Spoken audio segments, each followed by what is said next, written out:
Welcome to another appliance repair video by All Pro Appliance.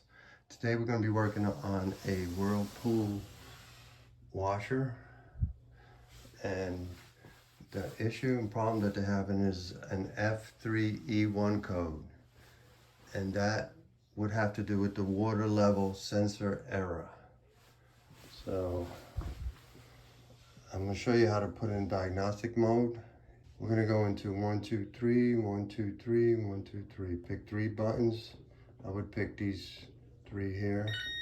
Now it's in diagnostic mode.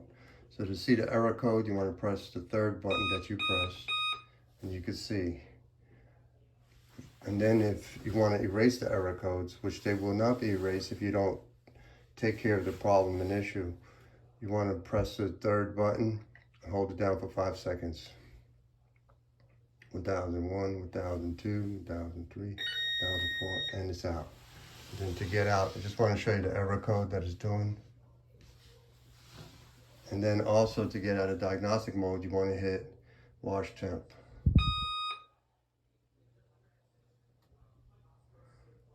That would be the number 1.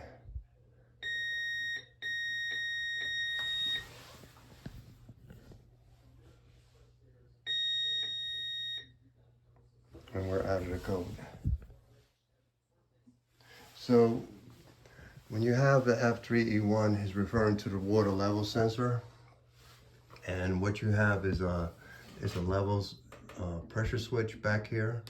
You have a hose, a black hose attached to the pressure switch, which is right here where my finger is, attached to the pressure switch.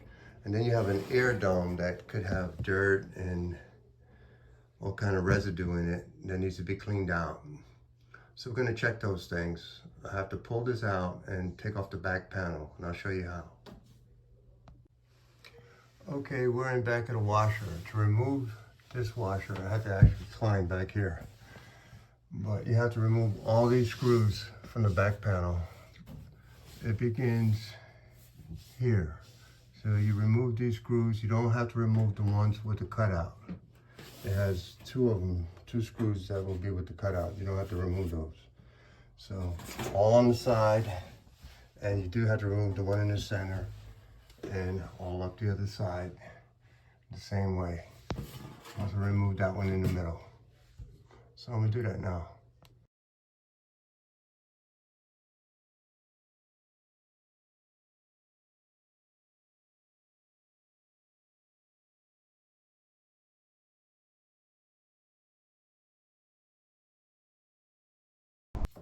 Okay, so this black hose is the pressure switch. It goes up to the top, and then it comes down into the air dome, they call it. You got to check this air dome out and see if there's a little clamp down there that you're going to remove, and see if it's got any crud in it, because that can cause issues and problems. It's this rubber piece right here. I'm going to be taking the pressure hose off the air dome. I'm just twisting it. It's coming out.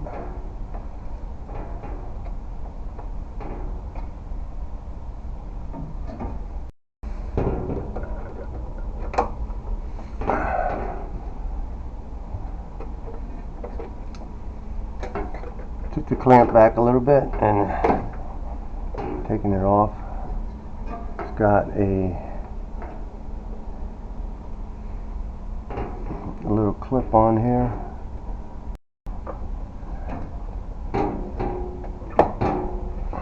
And I got it off. So there's not much crud in here. It's pretty free. What I'm going to do is replace the pressure switch hose instead.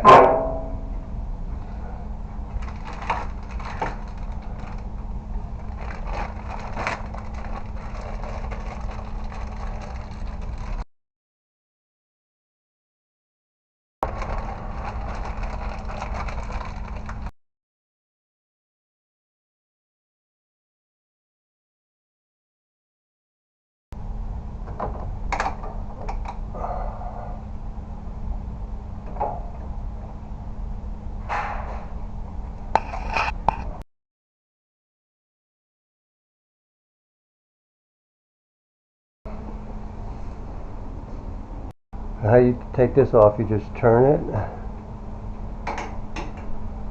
and it comes right out. Turn it to the side. And how you remove this, it's just a little tab right there. You move the tab and pull it out.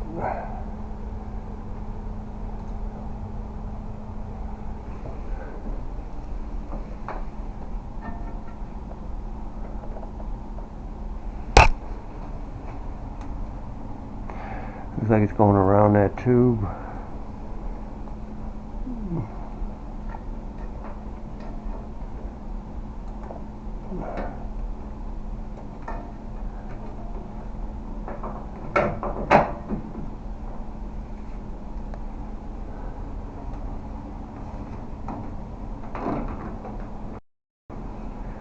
You actually take it off right here with a screwdriver.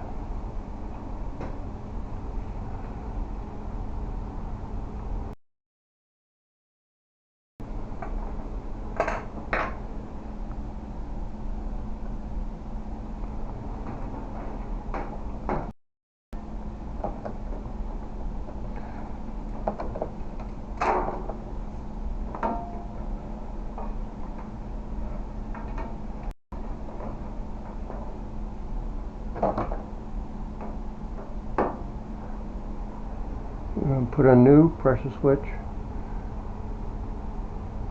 Doesn't have a clamp.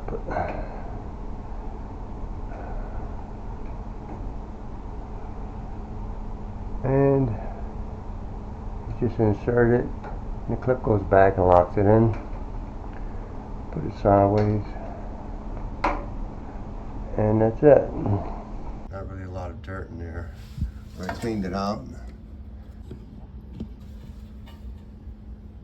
Put it back on here. Push it all the way down.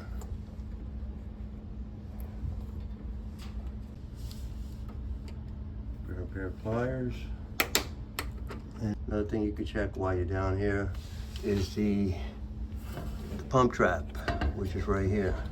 Put a low pan down here, open it up and catch the water. You might have to use a pair of pliers to open this up because it could be pretty tight. And turn to the left, lefty-loosey.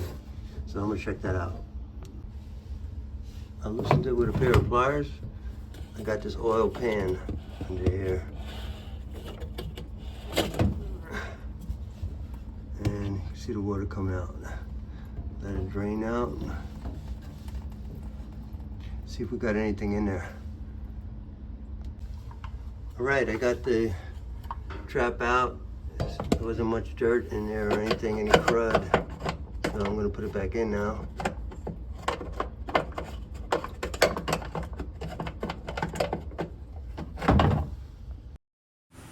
I got my pump trap screwed back in.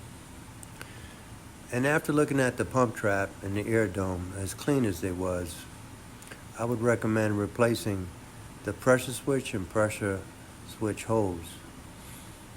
If you have the F3 and E1 like I did, which means water level sensor switch, something's affecting it.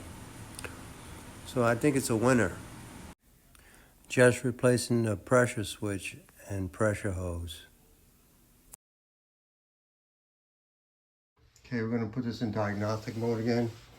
See if the pressure switch fixed it. 1, 2, 3, 1, 2, 3. And to put a diagnostic, we want to put it, touch it for a second on the number 2 button.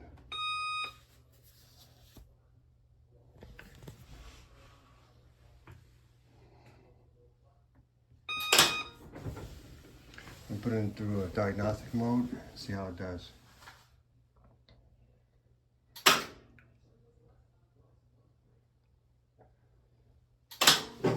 So,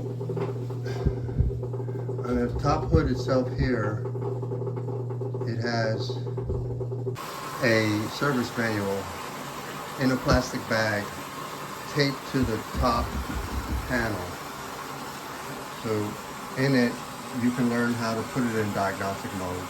And it's going through certain tests, checking the water valves right now.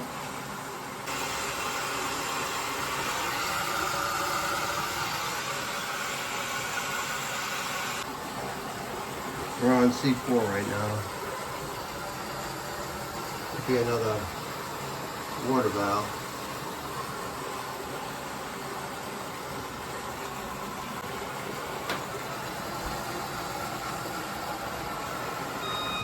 You can advance it with the start button if you like. C5 could be the wash mode.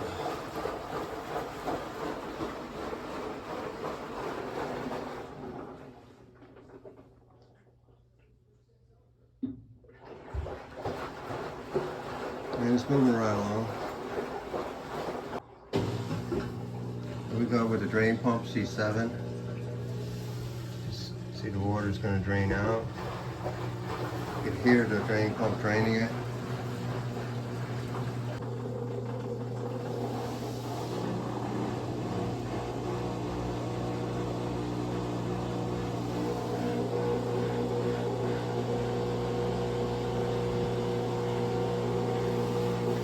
C8 is going to go into a fast spin cycle. It takes a little while to go into the fast spin cycle.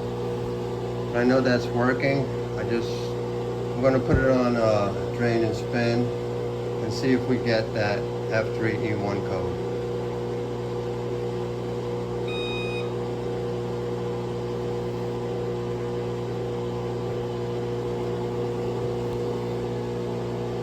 Now we get out of diagnostic mode.